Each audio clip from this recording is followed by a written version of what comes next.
Hello again, everybody. I'm Scott Casper, and it's time to take a look at the news and features from USA Wrestling, the national governing body of our sport.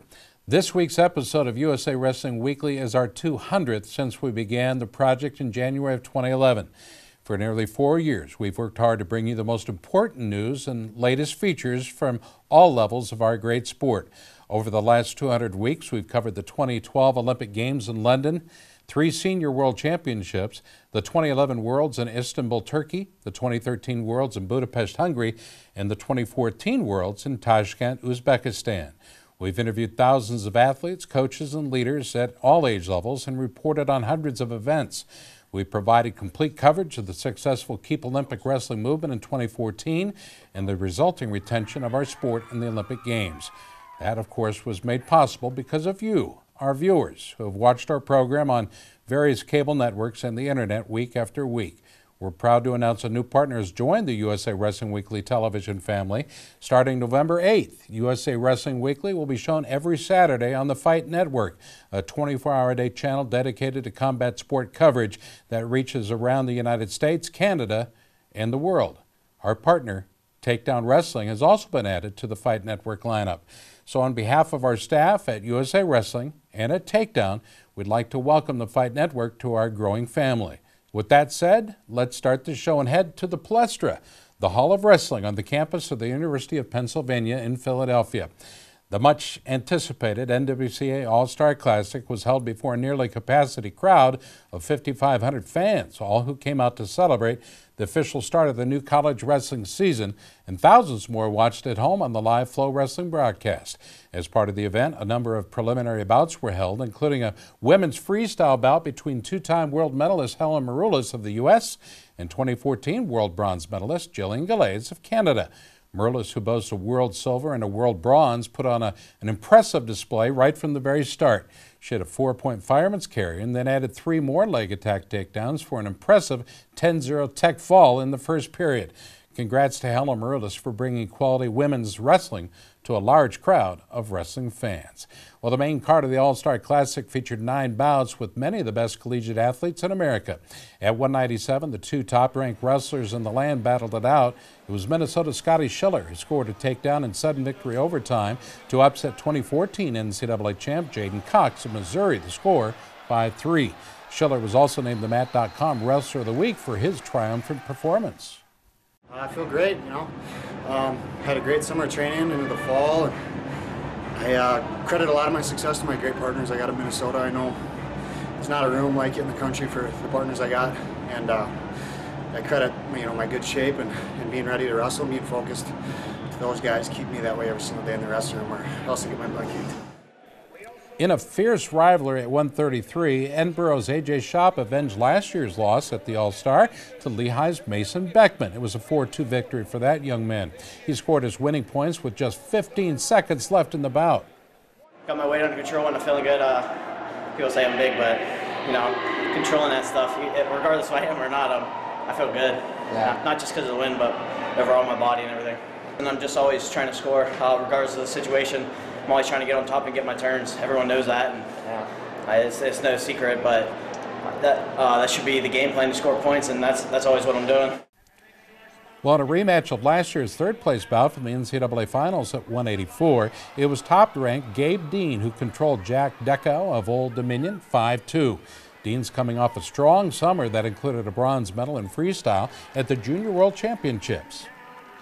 Mixed emotions about my performance. First match of the year, he is second best guy in the country, but just need to make my hands a little bit more, and so I don't give him time to set and shoot and stuff like that. So mixed emotions. We're going back this week and work on the things I need to work on, and I think I'm wrestling this next weekend again. Well, for the first time since 2004, an athlete from the NAIA competed on the main card of the Classics. 3-time national champ and Greco-Roman national team member Brock Gutches starred from Southern Oregon. Gutches scored the first takedown on Nebraska's All-American Robert Kokish. The Cornhusker star got his offense going and went on to record an 8-2 victory at 174 pounds. Start out this event is real exciting. I wrestled Gutches last year, beat him 3-1 in Reno. So, I think he's a tough kid, and I just need to go out there, execute my game plan. you know, started off a little shocked, a little surprised, got that quick takedown on me, but you know, one takedown can't beat me, you know. So I just had to go out there and wrestle hard. We go to 157. It was a barn burner there as well. Nebraska's James Green broke a 4-4 tie with riding time and a penalty point for a tight 6-4 victory over Kent State's tough guy, Ian Miller. Returning NCAA champ Alex Derringer of Oklahoma State made his 165-pound debut by defeating Virginia's two-time All-American Nick Sulzer. The score there 4-2. Another returning champ, Jason Surtis of Northwestern, controlled Oklahoma State's Josh Kindig 4-1 at 149 pounds. It was a rematch of last year's Nationals final. Northwestern's Mike McMullen knocked off NC State's returning NCAA champ Nick Gwizdowski 8-4 at heavyweight. And Missouri's Alan Waters scored a takedown from a scramble to top Virginia Tech's Joey Dance 4-2 at 125. All in all, it was a great night of wrestling and a tremendous kickoff to the new collegiate season. All right, stay tuned. We'll be back after this quick timeout.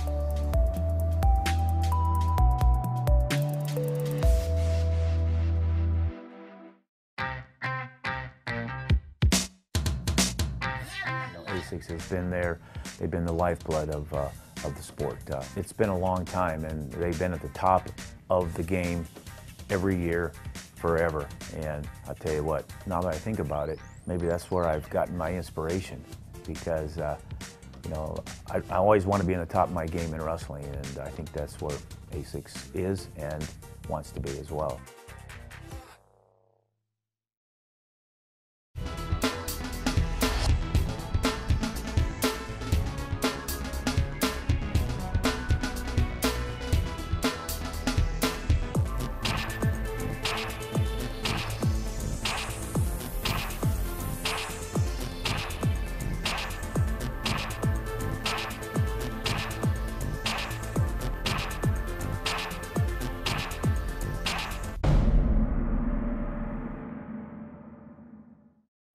Hi, I'm Wayne Boyd, Director of Operations and Development for Titan Mercury Wrestling Club.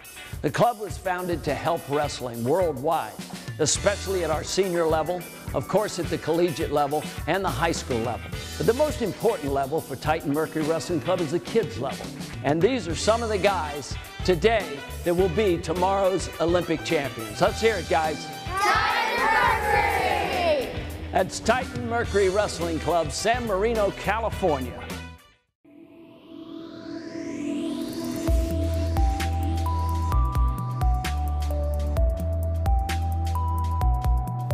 All right, welcome back. Let's take a trip north of the border to Burnaby Mountain, Canada. That's where the SFU Clan International was held Saturday at Simon Fraser University. A large group of American women participated in the event, testing themselves against many of Canada's top stars. Thanks to our friends at 49 North Wrestling, we're able to provide you some video of the American medalists. Capturing the gold at 121, national team member Jakara Winchester. She won 3 bouts by tech fall to claim the title. In the final, she dominated fellow American Tam Tillman 12-0.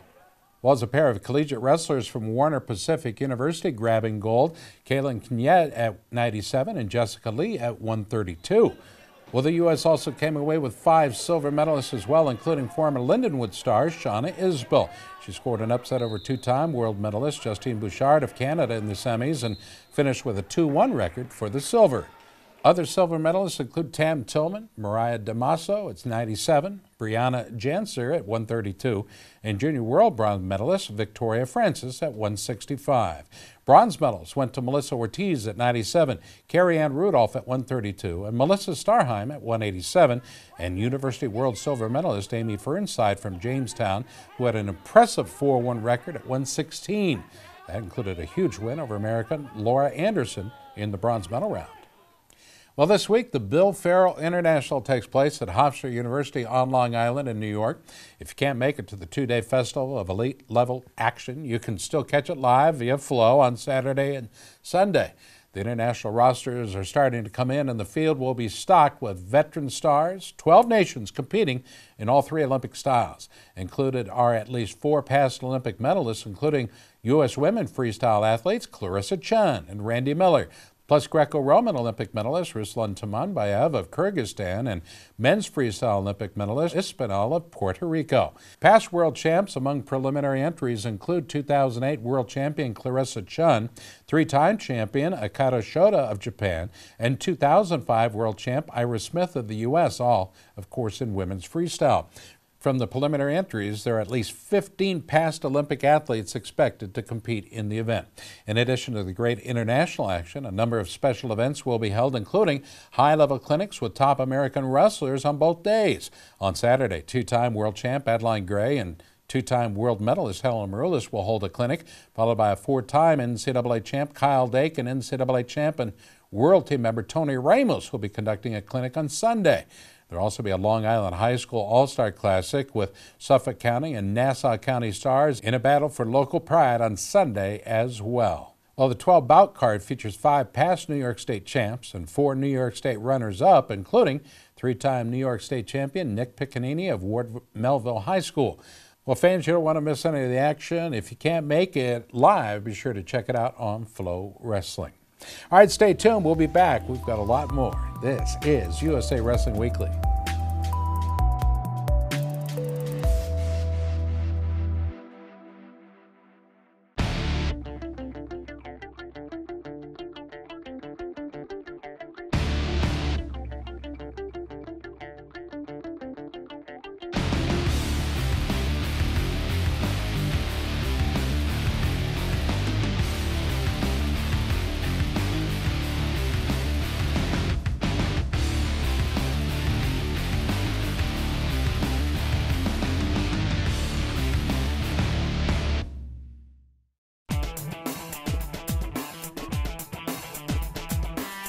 Each season, Liberty Mutual's Responsible Sports Community Grant Program awards $65,000 to youth sports organizations and school sports programs that demonstrate their commitment to responsibility in youth sports. Your organization could be one of our 20 winners this season.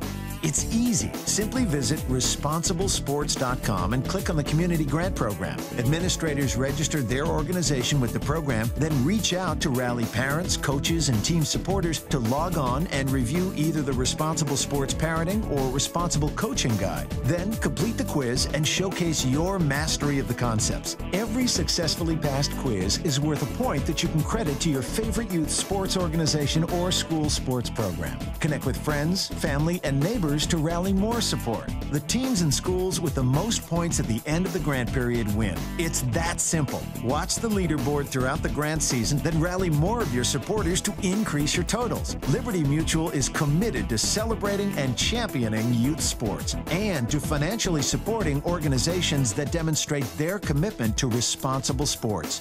Join the movement and start earning points toward your community grant.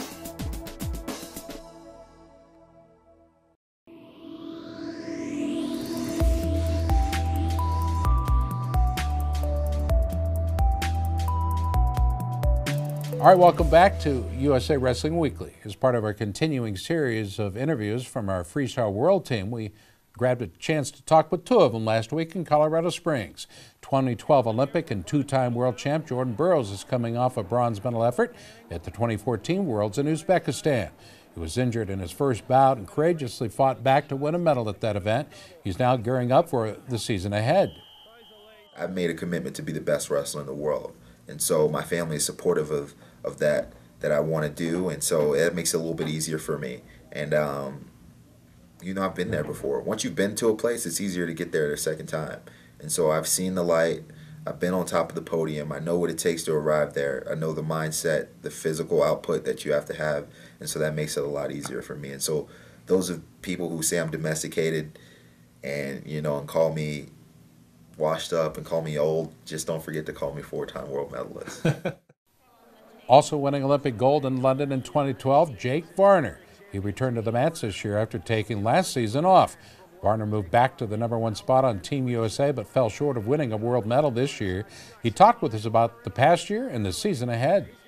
It's been all right. I wrestled in Baku and got to wrestle Guy Zumov, the Azerbaijan, and never wrestled him before, so it was good to wrestle that match. Obviously I didn't win, and that match didn't go the way I wanted to either, but I got to wrestle the guy.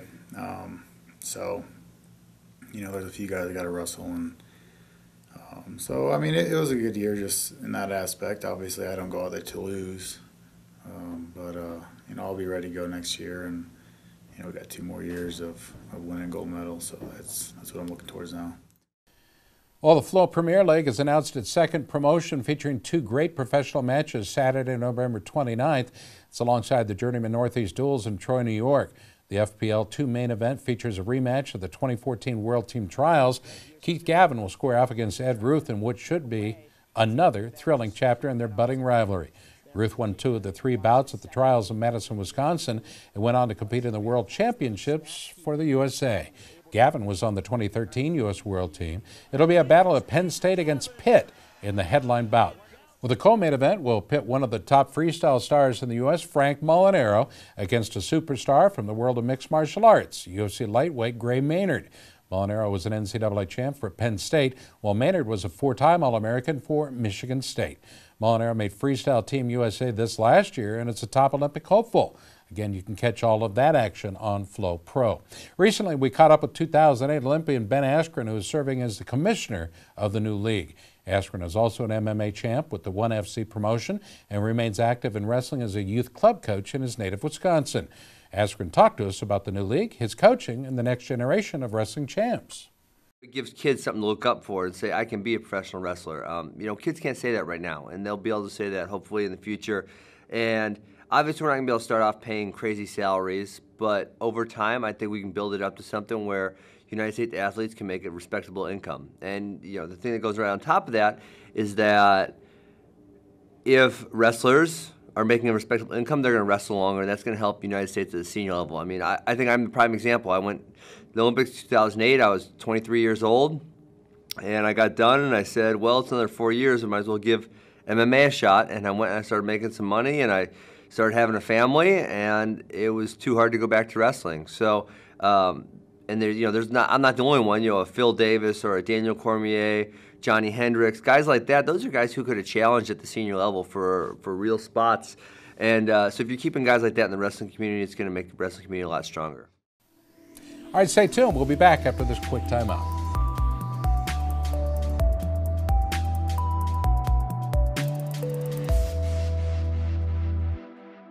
There comes a point in your life that determines who you are, whether you will lead or follow, whether you will fight or give in, whether you will win or lose, and what you will count as your victory.